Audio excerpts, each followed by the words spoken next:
Iniciamos a nossa videoaula da disciplina Banco de Dados 1, que trata dos conceitos básicos, parte 3. Nesta videoaula nós vamos abordar as principais características de um banco de dados. A primeira característica trata da natureza de autodescrição de um sistema de banco de dados. Então, o sistema de banco de dados contém definição completa de sua estrutura e restrições. São os metadados, que descrevem as estruturas dos bancos de dados. Na primeira videoaula de conceitos básicos, parte 1, nós ilustramos que um SGBD ele possui dois depósitos. O primeiro depósito que é justamente o depósito do banco de dados, onde são armazenados os dados, e um segundo depósito onde são armazenados os metadados ou as definições do banco de dados.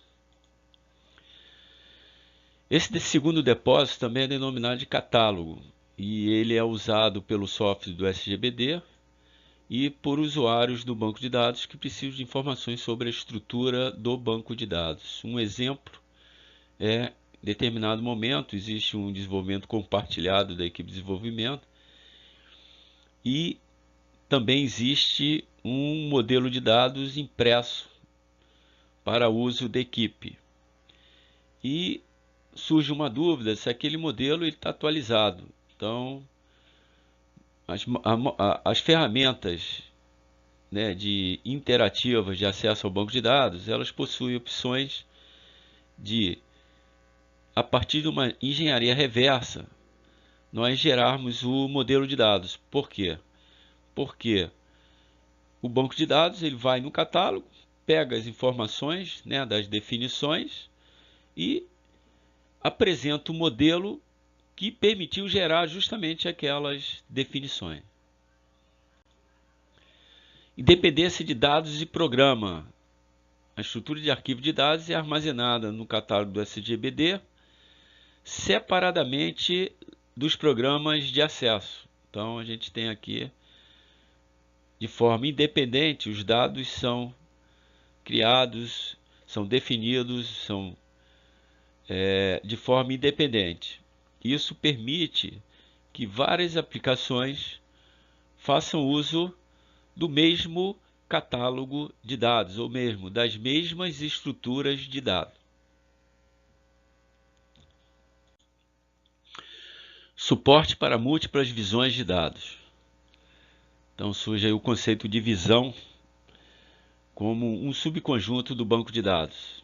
Então, como nós vamos imaginar, cada equipe de usuário desenvolvendo aplicações, suas respectivas aplicações, vai possuir uma visão distinta do banco de dados, de modo que os dados, essa visão permita o desenvolvimento da sua respectiva aplicação, ou seja, é feita uma limitação, é criado um subconjunto do banco de dados para atender uma determinada necessidade numa aplicação ou atender um determinado grupo de usuários com determinado perfil.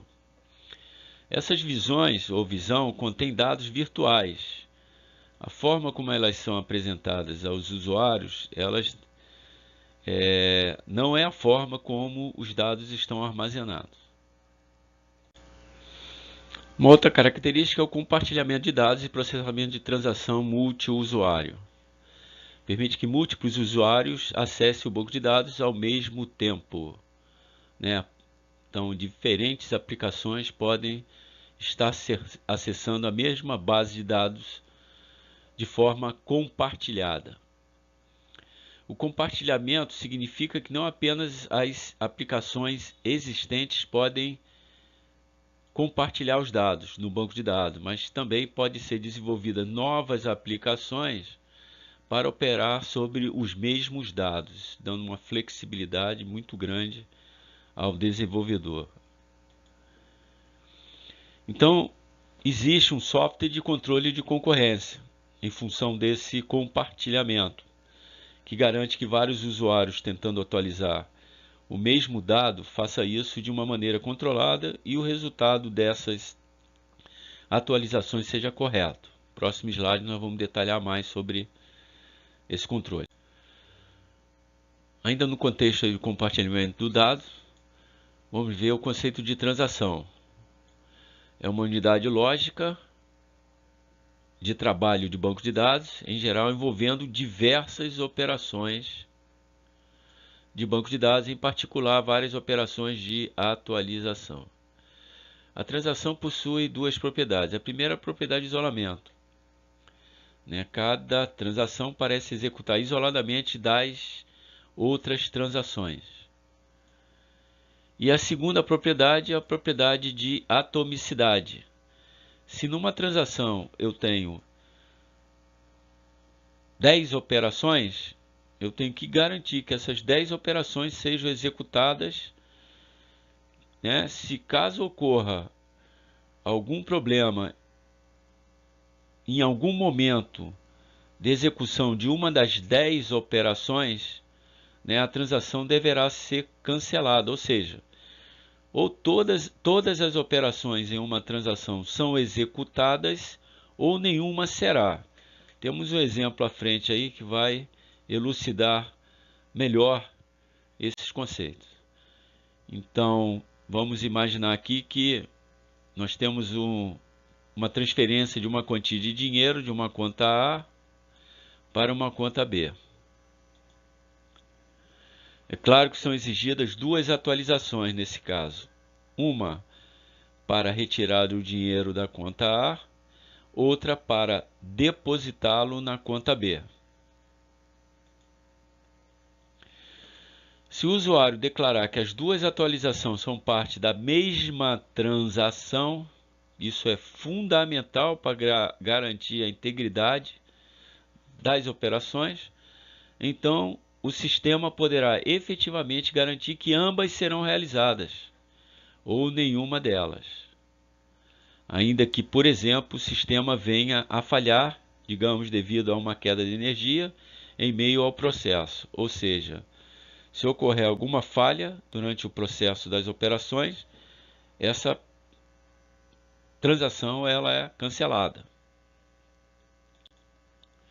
Então temos aqui uma figura para um entendimento. Então nós tínhamos lá no exemplo anterior duas operações, uma de saque e uma de depósito.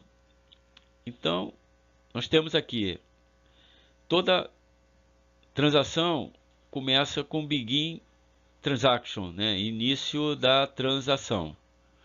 Ok, então eu tinha duas operações, a operação 1 e 2 sendo executadas.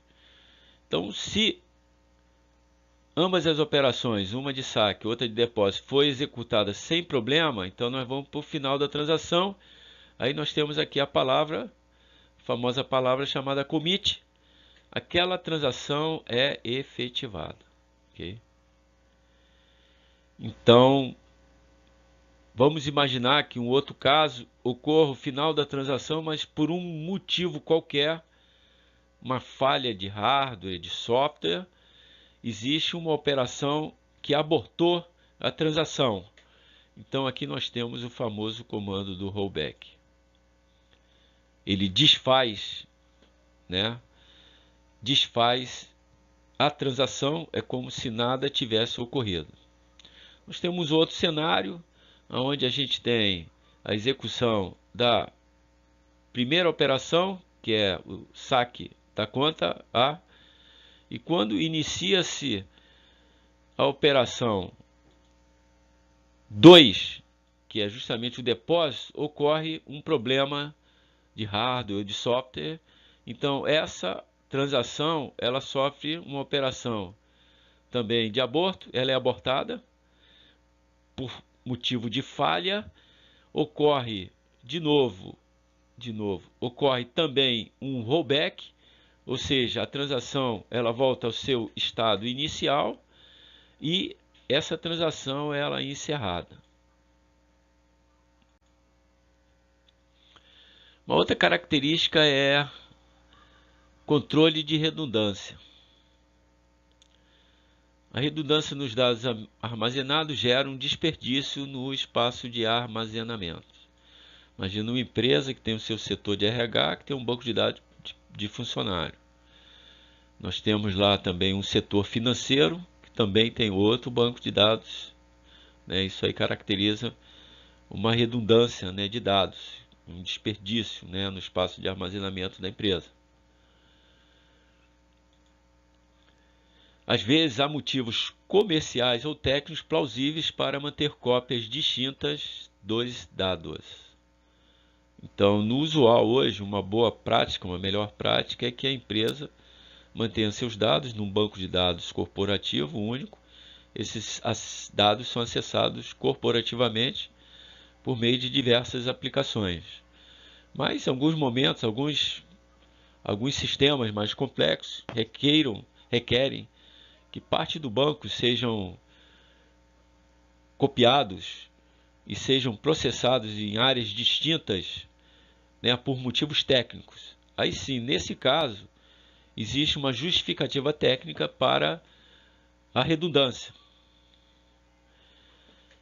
E caso isso ocorra, sugere-se que toda a redundância deve ser cuidadosamente controlada, isto é, o SGBD deve estar ciente dela, caso exista, e deve assumir a responsabilidade pela propagação de atualizações. Então,